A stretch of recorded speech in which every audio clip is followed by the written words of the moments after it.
mentauhidkan Allah Subhanahu wa taala, mengesahkan Allah Subhanahu wa taala, baik dari segi perkataan kita, dari segi keyakinan kita, dari segi amal-amal yang kita lakukan, mesti dalam rangka mentauhidkan Allah, mengesahkan Allah Subhanahu wa taala. Kita sudah belajar dan sudah kita pahami dan kita dengar bahwa salah satu di antara penyebab orang yang tidak mentauhidkan Allah Subhanahu wa taala itu adalah tentu dia masih mempersekutukan Allah dalam kehidupannya. Kata-katanya masih bercampur dengan kemusyrikan. Keyakinannya masih meyakini ada kekuatan yang menyamai dan yang melebihi kekuatan Allah, sehingga dia lebih yakin dengan kekuatan itu dibanding dengan kekuatan Allah. Dari segi dia beramal, dia masih percaya bahwa amal-amalnya itu dilihat oleh manusia, sehingga saat dilihat, saat disaksikan oleh manusia, gairah dia berbuat baik itu semakin tinggi. Tapi saat dia sudah sendirian, tapi saat dia sudah di tempat yang sunyi, kadang-kadang dia beramal tidak lagi sesempurna dia beramal dilihat oleh orang lain. Maka kemusyrikan kaum muslimin yang dimuliakan Allah Subhanahu wa taala yang pernah kita sampaikan bahwa Allah sangat membenci. Allah tidak butuh dengan salat kita. Allah tidak butuh dengan puasa kita. Allah tidak butuh dengan zikir kita. Allah tidak butuh dengan zakat kita. Allah tidak butuh dengan haji kita. Saat kita masih mempersekutukan Allah Subhanahu wa taala. Betapa hari ini banyaknya orang-orang yang kelihatan taat kepada Allah. Salat lima waktu dia lakukan. Salat sunnah dia kerjakan. Puasa wajib dia laksanakan. Puasa sunnah juga dia lakukan. Tapi dia masih mempersekutukan Allah Subhanahu wa taala. Maka sungguh Allah tidak butuh dengan amalan-amalan seperti itu. Maka bagaimana kita agar yakin dengan seyakin-yakinnya akan kebesaran dan kekuasaan, akan kekuatan dari Allah Subhanahu wa taala. Mimman aslama wajhahu lillah. Mari kita bersandar dengan seutuhnya kepada Allah Subhanahu wa taala. Tentu kajian Bapak dan Saudara sidang Jumat-Jumat yang mulia tentang syirik ini sudah sangat luar biasa. Tinggal lagi kita mengamalkan. Selama ibadah-ibadah, kebaikan-kebaikan kita campur dengan kemusyrikan, maka itu tidak akan membasahi hati kita, tidak akan membasahi rohani kita, sehingga ibadah-ibadah itu terbuang percuma. Qul ta'alu atlu ma harrama rabbukum alaikum alla tusyriku bihi syai'an, kata Allah. Dosa yang paling Allah haramkan, dosa yang Allah paling jijik, yang paling Allah benci, dan itu adalah dosa yang terbesar dari dosa-dosa besar, adalah mempersekutukan Allah Subhanahu wa taala. Ini yang pertama janji kita. Ayo kita berjuang. Habiskan segala bentuk kemusyrikan dalam kehidupan sekecil apapun. Karena itu akan menghanguskan, akan menjadikan abu, dan tidak akan bernilai ibadahnya, amal-amal yang kita lakukan. Lalu yang kedua, setelah kita mentauhidkan Allah, janji kita berikutnya adalah mentaati Allah. Bagaimana ketaatan kita ini memang bernilai ibadah di sisi Allah. Kita juga sudah belajar, kita juga sudah membaca bahwa ada yang disebut dengan amal soleh, ada yang disebut dengan amal ibadah.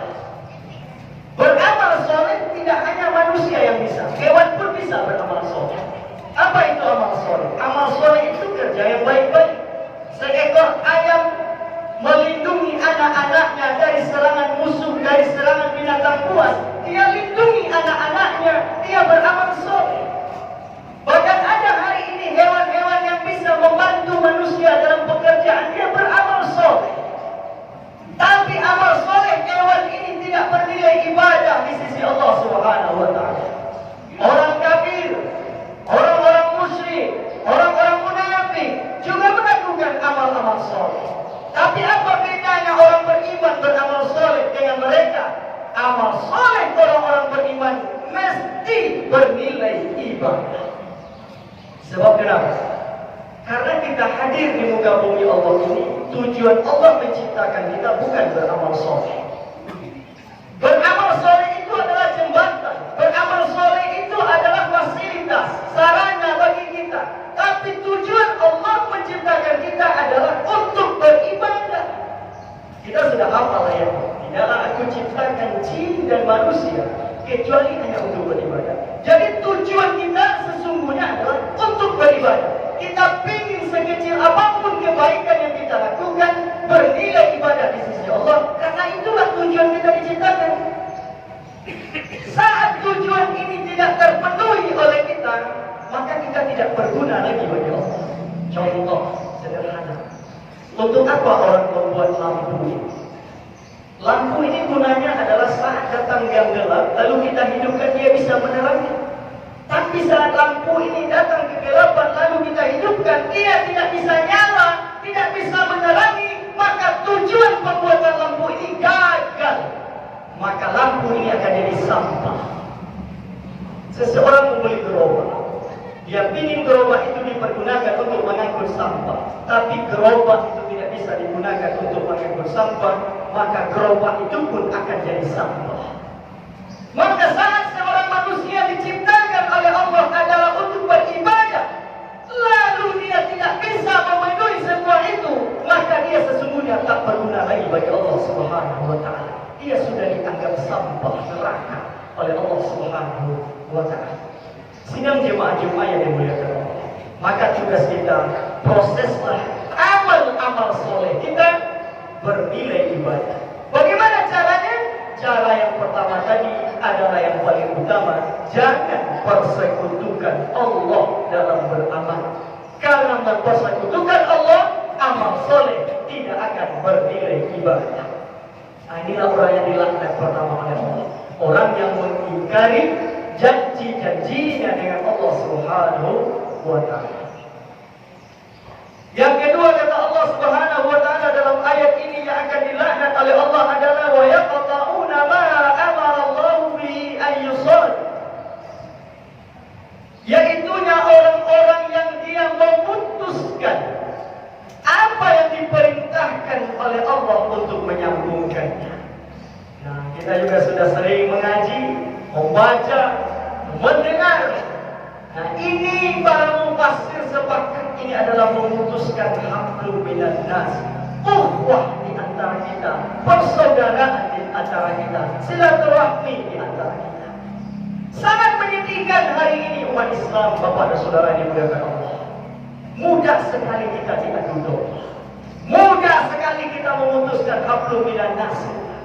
Kita diajak untuk berperang, kita diajak untuk bertengkar, kita diajak untuk berpecah belah. Karena musuh-musuh Allah takut kalau umat ini bersatu.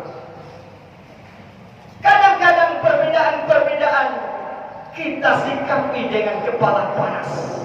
Perbedaan-perbedaan kita sikapi dengan egois, merasa menang sendiri, merasa benar sendiri, orang lain salah.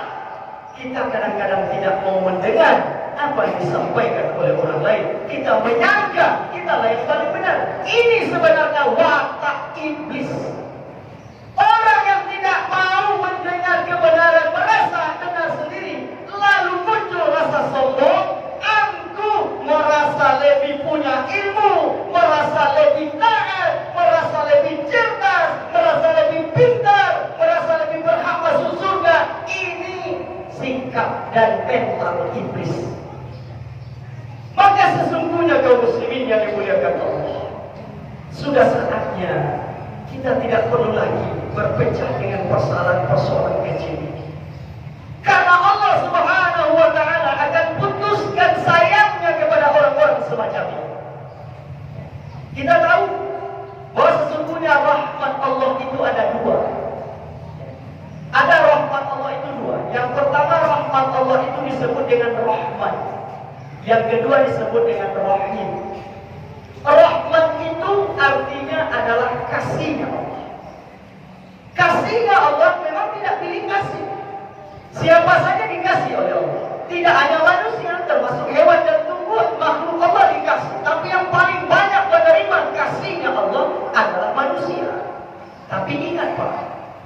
Allah itu satu saat akan diputus. Kasih Allah pada satu ketika akan putus. Bagaimanapun kita mempertahankannya, bagaimanapun kita berusaha untuk mempertahankannya, tidak bisa. Kasih Allah itu akan diputus oleh Allah. Mana contoh?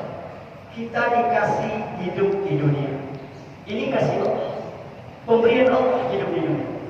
Jangan berharap kita akan selamanya hidup di dunia. Satu ketika Allah akan putus hidup di dunia ini dengan datangnya kematian. Setelah Allah putus hidup di dunia ini, tidak ada lagi dunia buat kita.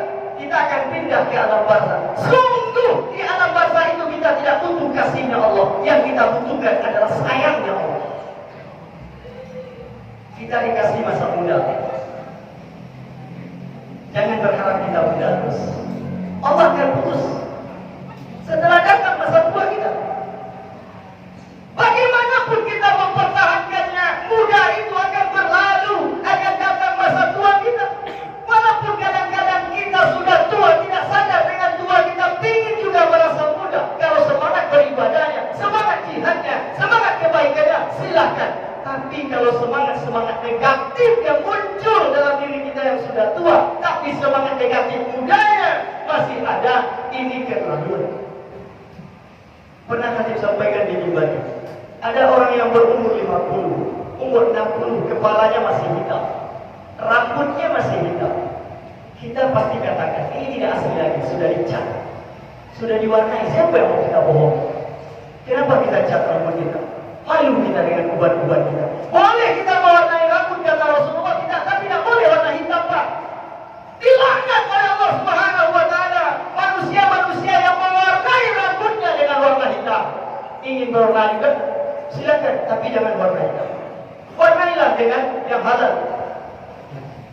Maka ada orang yang sudah umur 50, 60, rambutnya masih hitam, itu pasti diwarnai. Siapa yang mau kita bohongi? Manusianya nggak bisa dibohongi. Ada orang yang sudah tua, giginya masih rapi, itu gigi palsu. Apa yang mau kita banggakan?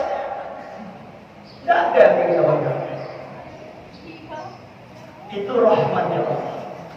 Kita dikasih harta akan putus, Pak.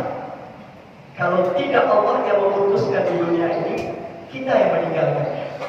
Bagi Allah tidak lama memutuskan nikmat atau kasih harta itu. Puluhan tahun kita mengumpulkannya lewat apinya, lewat airnya, lewat anginnya, lewat gempanya, bisa hancur itu harta. Sebentar, Pak, tidak hitungan jam, hitungan menit bisa habis, Pak. Begitulah Allah mengambilnya. Apa yang kita pertahankan tidak bisa kita pertahankan. Jadi rahmatnya Allah ini itu satu ketika akan putus. Bagaimanapun kita mempertahankan, tapi ingat, rahimnya Allah tidak akan pernah putus. Sayangnya Allah tidak akan pernah putus kepada kita. Ini bukti-bukti Allah masih sayang kepada kita. Kita yang hadir ini, termasuk yang sedang berkhutbah ini, adalah orang yang banyak dosa. Allah tutupi dosa kita. Coba kalau Allah memperlakukan kita seperti iblis, sekali berbuat salah langsung dihukum oleh Allah. Kami yakin kita tidak akan bertemu di masjid ini. Satu kali kita berkata bohong, Allah bisukan lidah kita. Sekali kita melihat yang salah, Allah putahkan mata kita. Sekali kita mendengar yang salah, Allah tulikan mata kita. Sekali kita melangkah yang salah, Allah lumpuhkan kaki kita. Kira-kira, Pak, kalau perlu kita introspeksi diri, siapa di antara kita yang tidak pernah melihat yang salah? Siapa di antara kita yang tidak pernah mendengar yang salah? Siapa di antara kita lidah kita tidak pernah mengucapkan yang salah? Tapi sampai detik ini, lidah masih bisa berbicara, mata masih bisa melihat, telinga masih bisa mendengar, kaki masih bisa melangkah. Ini membuktikan Allah sayang kepada kita. Allah beri kesempatan. Kalau seperti iblis ada kesempatan, Pak. Sekali melanggar langsung dihukum, dilaknat, dikutuk oleh Allah, langsung akan menjadi penghuni neraka. Nah, puncak dari rahimnya Allah ini nanti adalah tentu surganya. Nah, bagi orang-orang yang memutuskan silaturahim ini, maka Allah akan putuskan juga. Dalam hadis kursi disampaikan oleh Rasulullah SAW, Allah itu rahmat. Saya Rahman, kata Allah. Dan saya Rahim. Dan Rahim itu saya jadikan sebagai ikatan di antara kalian.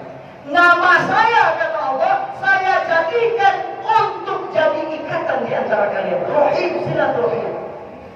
Maka nama saya lah yang dijadikan, kata Allah, untuk ikatan di antara kalian. Siapa yang menjaganya, maka akan saya jaga hubungan saya dengan dia. Tapi siapa yang memutuskan, berarti dia memutuskan sayangku dengan dia. Karena nama Allah yang dipakai. Nama Allah yang dipakai oleh Allah untuk ikatan di antara kita. Lalu kita rusak, lalu kita putuskan. Maka Allah marah kepada kita. Maka sudah saatnya yang sudah mulai retak, mari kita perbaiki. Yang sudah belum, mari kita perjenih. Yang sudah kusut, mari kita selesaikan. Yang putus, mari kita sambung. Dengan berbagai daya dan upaya yang kita lakukan, Allah akan memberikan jalan. Lakukan dengan kesabaran. Lakukan terus dengan kesabaran. Mudah-mudahan yang sudah putus itu, kalau ada, menyambung kembali.